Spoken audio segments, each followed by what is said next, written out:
Salut les investisseurs, c'est le retour du top 5 des actions. Dans cette vidéo, je vais partager avec vous 5 entreprises, ou plutôt 5 actions d'entreprise à surveiller cette année. Alors je rappelle que cette vidéo n'est bien entendu pas un conseil en investissement et je ne vous recommande pas d'acheter les actions dont je vais vous parler. L'objectif ici, c'est vraiment de partager avec vous 5 entreprises que je trouve intéressantes et sous-évaluées. Avant de commencer, comme d'habitude, je vous invite à soutenir la chaîne avec un petit pouce bleu, ça aide vraiment la chaîne à se développer. Et si vous n'êtes pas encore abonné, eh bien n'hésitez pas à vous abonner en un petit clic. Allez, mon top 5 des actions à suivre en 2024, c'est parti. La première entreprise dont je vais vous parler, vous la connaissez sûrement, ou en tout cas vous connaissez ses produits, c'est l'entreprise agroalimentaire américaine spécialisée dans la fabrication de confiseries, j'ai nommé Hershey. Hershey possède ses propres marques, mais fabrique également pour le marché nord-américain des confiseries, des bonbons, des chocolats, des biscuits pour le compte de Nestlé, avec des marques comme KitKat, Rolos, Smarties, etc. C'est une entreprise qui arrive à faire croître son chiffre d'affaires d'année en année. On peut voir ici le chiffre d'affaires est en hausse depuis 2018. On prend toujours les chiffres sur ces 5 dernières années.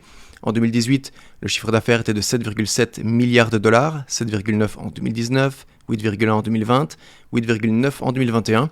Et vous pouvez voir que sur ces 12 derniers mois, il est de 11,1 milliards de dollars. Donc, chiffre d'affaires en hausse. Qu'en est-il du bénéfice ? Eh bien là aussi, l'entreprise arrive à augmenter son bénéfice chaque année. Il était de 1,17 milliard en 2018. Il a augmenté d'année en année. Vous voyez, il n'a pas été impacté par la crise sanitaire en 2020-2021. Et là, sur ces 12 derniers mois, il est de 1,9 milliard. Ce que j'aime regarder aussi, c'est le free cash flow parce que avec le free cash flow, l'entreprise peut faire plein de choses. Elle peut payer son dividende et vous le verrez, Hershey paie un dividende. Elle peut faire des acquisitions, repayer de la dette, investir pour son développement, etc. Donc c'est important de regarder cette métrique qui est le free cash flow. Et ici, on peut voir que là aussi, Hershey arrive à augmenter son free cash flow d'année en année. Il est passé de 965 millions en 2018 à 1,2 milliard de dollars sur ces 12 derniers mois. L'entreprise peut faire également une autre chose avec son free cash flow, c'est faire des rachats d'actions. Et là aussi, Hershey ne manque pas à l'appel, puisque l'entreprise, en plus du dividende, rend, on va dire, une deuxième fois à ses actionnaires via des rachats d'actions. Il y avait 209,7 millions d'actions en circulation en 2018, et là, il n'y en a plus que 204,5. Donc ce n'est pas une baisse énorme du nombre d'actions en circulation, mais c'est toujours bon à prendre quand on est investisseur. Si on jette un œil au cours de l'action, vous retrouverez Hershey qui cote au New York Stock Exchange sous le symbole HSY. Si je prends le cours de l'action depuis son introduction en bourse, on peut voir une excellente croissance long terme. Sur 5 ans, on peut voir que le cours a bien augmenté depuis 2019 où l'action valait 100 $. Son all-time high, c'était mi-2023 à près de 280 $ l'action et depuis, grosse chute. Si je prends le cours de l'action sur un an, on peut voir le pic avait été atteint en mai 2023 et on est sur une baisse depuis mai 2023 de près de 30%. Donc c'est pour ça qu'aujourd'hui, je pense que l'entreprise rentre à nouveau dans ce territoire de sous-valorisation et c'est intéressant de le mettre sur sa watchlist. Comme je vous l'ai dit, Hershey paye un dividende. Le rendement dividende est aujourd'hui de 2,51% et ce dividende, il est payé sans interruption depuis 34 ans et il est augmenté sans interruption depuis 14 ans. Est-ce que ce dividende est safe ? Quelle est la part des bénéfices que Hershey alloue à ce paiement de dividende ? On peut le voir ici, c'est environ 46-48%. C'est parfait, en dessous de 40-50%, c'est ça qu'on veut voir. Si maintenant on jette un œil sur les estimations de cours selon les analystes, on peut voir que sur le site TipRanks, sur 14 analystes, 3 recommandent d'acheter, 11 de hold, personne ne recommande de vendre l'action. Et il donne un prix cible sur ces 12 prochains mois de 203 $ pour cette action Hershey, soit une hausse potentielle de 7% par rapport au cours d'aujourd'hui. Et si maintenant on regarde sur Guru Focus, la valeur intrinsèque que donne Guru Focus à Hershey, il donne un prix de valeur intrinsèque de 251 $ par action. Donc ici, clairement, il pense que c'est sous-évalué. C'est sous-évalué d'environ 30% par rapport au prix d'aujourd'hui. Puisque vous l'avez vu, l'action Hershey vaut environ 190 $. Donc voilà, mettez cette entreprise sur votre liste de surveillance. Je pense qu'il y a quelque chose d'intéressant à faire ici sur du long terme. La deuxième entreprise dont je vais vous parler, je vous en ai déjà parlé il n'y a pas longtemps, et je vous en parle d'ailleurs souvent, c'est PayPal. PayPal, je rappelle, c'est quoi ? C'est une entreprise américaine qui offre des systèmes de services de paiement en ligne dans le monde entier. Et PayPal, je suis positionné dessus, j'ai des actions en portefeuille et je trade également les options sur PayPal. Ça me permet de générer des primes tous les mois. Je pense clairement que PayPal est aujourd'hui sous-évalué. Si on regarde les chiffres de PayPal, on peut voir un chiffre d'affaires en croissance d'année en année, 15,4 milliards de dollars en 2018 et là 29,12 sur les 12 derniers mois, donc ça a presque doublé en l'espace de 5 ans. Et les bénéfices montent également, 2 milliards en 2018 et 3,7 milliards, ici pareil, presque le double, sur 5 ans seulement. Qu'en est-il du free cash flow? L'entreprise PayPal génère du cash. On avait eu un free cash flow énorme en 2018 à 7,3 milliards. À ce moment-là, je pense qu'il y avait eu probablement des reventes d'actifs de la part de PayPal. 1,9 milliard en 2019 et vous pouvez voir, ça n'a fait que grimper en 2020, 2021, 2022 et là sur les 12 derniers mois, le free cash flow est de 4,4 milliards de dollars. Et PayPal utilise ce free cash flow, tout comme Hershey, pour faire des rachats d'actions. Le nombre d'actions en circulation est passé de 1,17 milliard en 2018 à 1,08 milliard sur ces 12 derniers mois. L'action PayPal, eh bien, je vous l'ai dit, je pense que c'est clairement sous-évalué aujourd'hui à 61 $. Si je prends le cours de l'action depuis son introduction en bourse, on peut voir une belle croissance jusque mi-2021-2022 où l'action avait atteint plus de 300 $ et depuis, chute énorme, près de 80% de baisse. Et pour moi, cette baisse est clairement injustifiée. Attention qu'à 300 $, c'était clairement surévalué. À aucun moment, il fallait rentrer sur PayPal à ce prix-là. Si je prends le cours de l'action sur un an, on peut voir que il y a un an, ça cotait autour des 80 $ et je pense qu'on se rapproche à ce moment-là plus de la valeur intrinsèque de PayPal.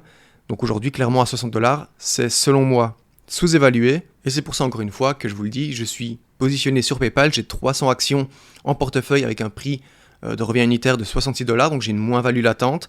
Mais j'utilise ces actions pour vendre des covered calls qui me permettent de générer des primes tous les mois. Donc je suis très confiant à propos de PayPal sur du long terme. Qu'en disent les analystes? Eh bien, si on regarde sur TipRanks, sur 33 analystes, 17 donnent une note d'achat, 16 une note de hold. Personne ne recommande de vendre PayPal, avec un prix cible sur ces 12 prochains mois de 72,35 $ par action, soit une hausse potentielle de 17% par rapport au prix actuel. Et vous allez voir que Guru Focus donne une note, une valeur intrinsèque à PayPal de 115 $. Donc ici, c'est clairement sous-évalué de près de 40-50%. Selon Guru Focus encore une fois, mais j'avais également fait mes calculs selon plusieurs méthodes et j'étais aussi arrivé à une valeur intrinsèque pour PayPal d'environ 110-120 $. Donc c'est pour ça que j'avais décidé de me positionner dessus. Bien entendu, ce n'est pas parce que je suis positionné dessus que des analystes disent que c'est sous-évalué que vous devez vous ruer dessus. Faites toujours vos propres recherches, s'il vous plaît, avant d'investir votre argent durement gagné. La troisième entreprise, j'ai fait une vidéo complète sur le sujet que je vous mets juste ici au-dessus si vous voulez aller la voir. C'est l'entreprise chinoise Alibaba qui est clairement également sous-évaluée. Vous allez voir que Alibaba, bien, ce n'est pas juste une plateforme de e-commerce, c'est vraiment un énorme groupe, c'est un conglomérat de plusieurs sociétés dans différents domaines, mais principalement dans la tech et le e-commerce.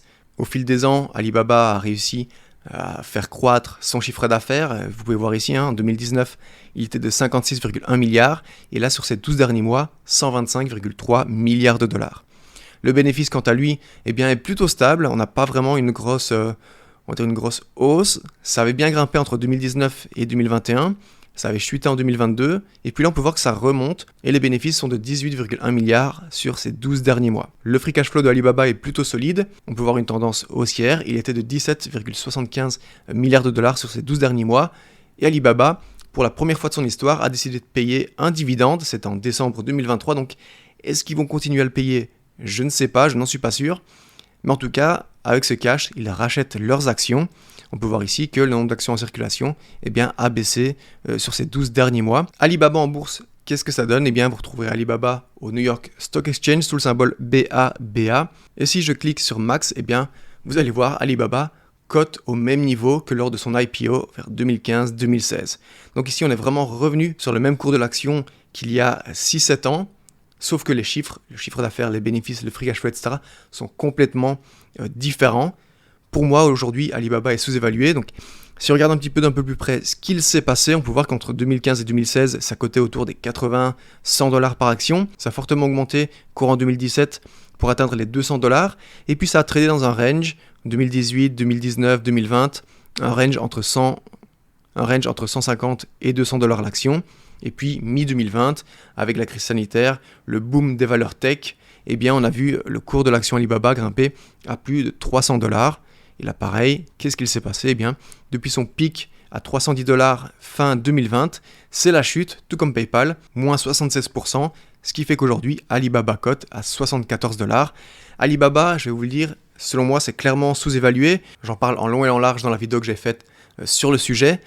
Le problème de Alibaba, ce n'est pas les chiffres, le problème d'Alibaba, c'est que c'est une entreprise chinoise. Si c'était une entreprise américaine, je peux vous assurer qu'elle coterait autour des 150-200 $ l'action sans problème. Donc aujourd'hui, même si l'entreprise est sous-évaluée, est-ce que ça veut dire qu'il faut se ruer dessus? Eh bien non, parce que avec les pressions qu'il y a sur Alibaba, l'économie chinoise qui n'est pas au top de sa forme, les conflits États-Unis-Chine, Chine-Taïwan, etc., il y a trop d'éléments macroéconomiques qui font qu'aujourd'hui, eh bien, Alibaba est compressé, l'action se fait taper dessus.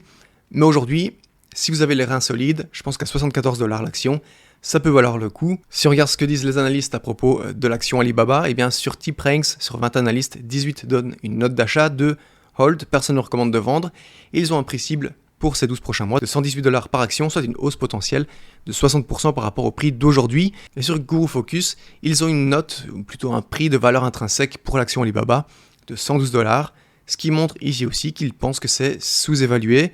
Encore une fois, ce n'est pas parce que c'est sous-évalué, que j'aime bien cette action, que je vous en parle, que les analystes donnent des notes d'achat qu'il faut se ruer dessus.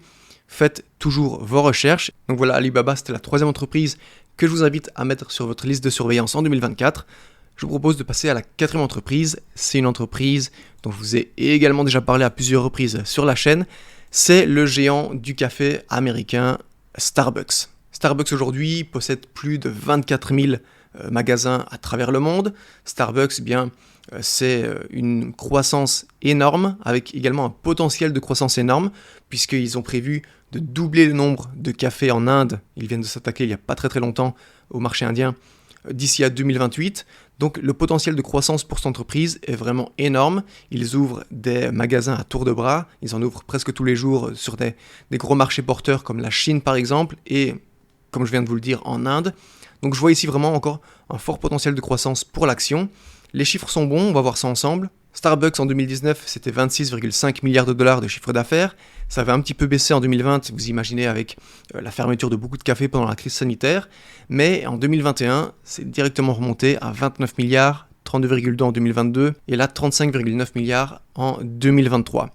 Qu'en est-il des bénéfices? Bien ici, on peut voir que les bénéfices sont plutôt stables, ça tourne autour des 4 milliards de dollars. Si on jette un œil au free cash flow de Starbucks, on peut voir que là aussi, ça stagne un petit peu, donc ce n'est pas mauvais, le free cash flow est plutôt correct, autour de 3,2 milliards sur ces 12 derniers mois, et ce free cash flow, il est utilisé pour évidemment l'expansion des cafés, également pour faire des rachats d'actions, alors pas énorme, mais ils en font quand même, et également pour payer le dividende, puisque Starbucks est une entreprise qui paye et augmente son dividende sans interruption depuis 13 ans.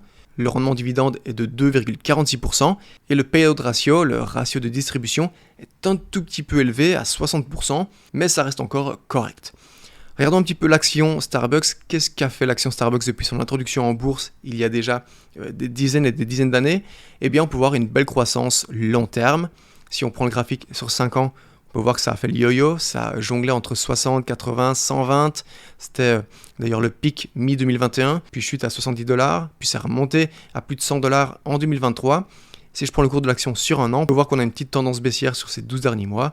Aujourd'hui, à 92 $ l'action, je pense que c'est intéressant de la mettre sur sa liste de surveillance, parce que je vous le dis encore une fois, je crois à 100% dans la croissance future de cette entreprise.